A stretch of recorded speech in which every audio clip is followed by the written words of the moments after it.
Danny Wiseman's got the nice shirt going. He's in the championship match. Now he's going to let his ball do his talking.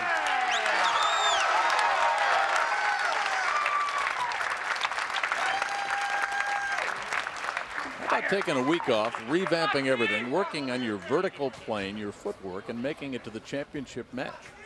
It's pretty amazing. I mean, he had a lot of stuff that he was working on, and to piece it all together in 1 week's time, pretty amazing. One of the changes that this man has made has been to his mental outlook. He and his wife and the youngsters travel around in a motorhome, and he was having some confidence problems. He talked about it. Said his wife said, just think more positive. Steve gets down on himself. You know, it's easy to do when you get in a rut out here. Also used a lot of the regionals to build up his confidence, didn't he, Randy? Yeah, he did. The regional tours, regional events that he's bowled in, that they've been using a sport condition in a lot of the tournaments. He's gotten a lot of practice on this condition. He's made the adjustments in his game, taken his game to another level to combat the real tough sport condition.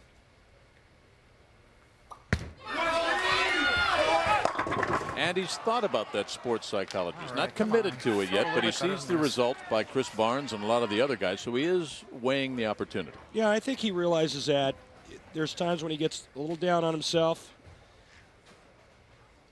When he needs to stay positive, it's hard for him to get that mental positive picture going, and it affects his game.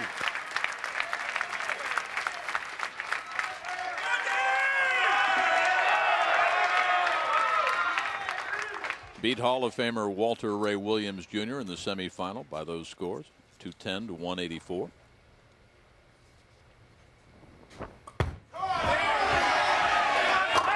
And the perfectionist bowls with perfection to get things underway. A double. You can see the line that Danny Wiseman's playing, the inside line. His ball enters the pocket. He gets 10. Just like he did last night. Not one, but two 300 games.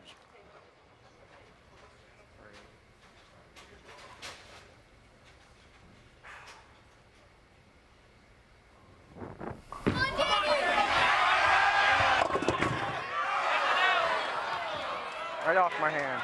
Hey, got it. Danny said it. He lost the ball off his hand. He didn't get the revolutions and the rotation on the ball that he wanted. Take a look here at the bottom of the swing. Just misses it. And at that point, he's going, oh, God, please hook. Leave one of those ugly splits that I saw Robert Smith made to the lead. He worked on that four-step delivery. We saw it at Virginia Beach. Remember last year? You know, when he first came out on tour, he had a four-step approach. Modified it somewhat, added an extra step. It's a lot easier to go from 4 to 5, in my opinion, than it is to go from 5 to 4. Going from 4 to 5, all you're doing is adding a motion step. There's no movement with your push away. It's just adding an extra step.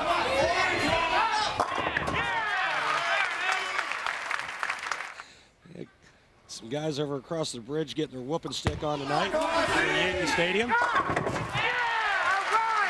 big double there for Steve Jaros.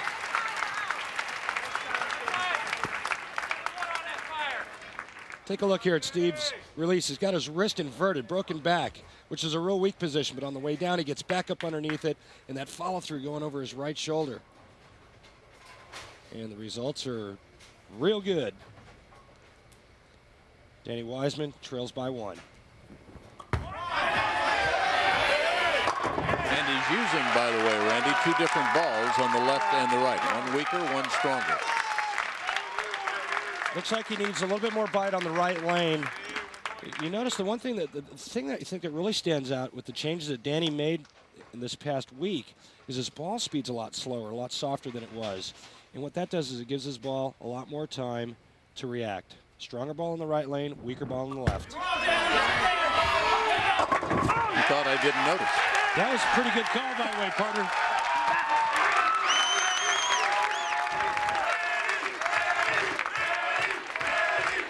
Danny gets this ball in the switch zone. Head pin going to the sidewall. Watch this reaction. He's smoking. Steve now spared in 1 and 2, strikes in 3 and 4. No backing down from this guy. Waited for this for a long time. He's worked long and hard. Talking with his wife June in between stops as they're driving to in between stops with the kids, talking about what he needs to do mentally. He wants to take advantage of the situations that he's in now. 6 frame, 1 pin lead.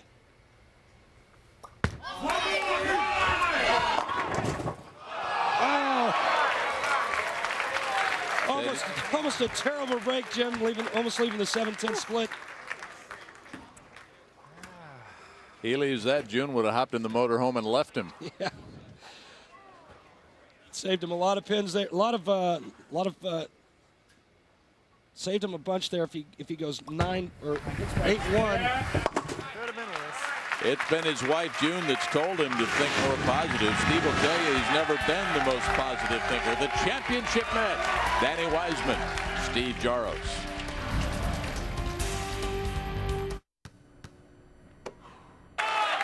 Tell you what, I don't think anybody's at class at St. Peter's College tonight. They are all here. They're definitely not home studying. They know where the action's at. And you wonder how many classes Danny went to. I'll bet he was pretty good at cutting class, don't you think?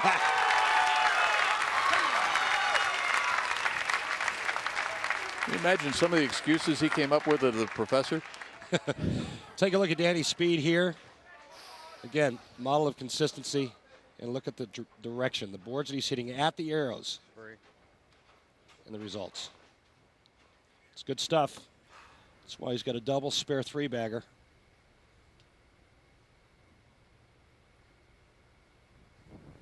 Five strikes and 6 frames for Danny. And the pesky 10 again. All night, it's like Velcro. That ball entered the pocket a little weak, left it flat 10. Looked like he tried to get a little bit more on that shot, so he turned the corner on the left lane. Using the stronger ball in the right lane, using the weaker ball in the left lane, maybe, just maybe, using the stronger ball in the left lane as well. Get the ball to enter the pocket a little bit harder, just enough to get the 10 out.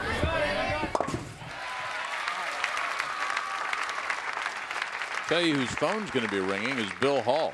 Oh. Yeah. Bill doesn't care about his phone ringing. He just wants to see the check in the mailbox. It's been a couple of years since Steve has been to the winner's circle. Something to prove to himself.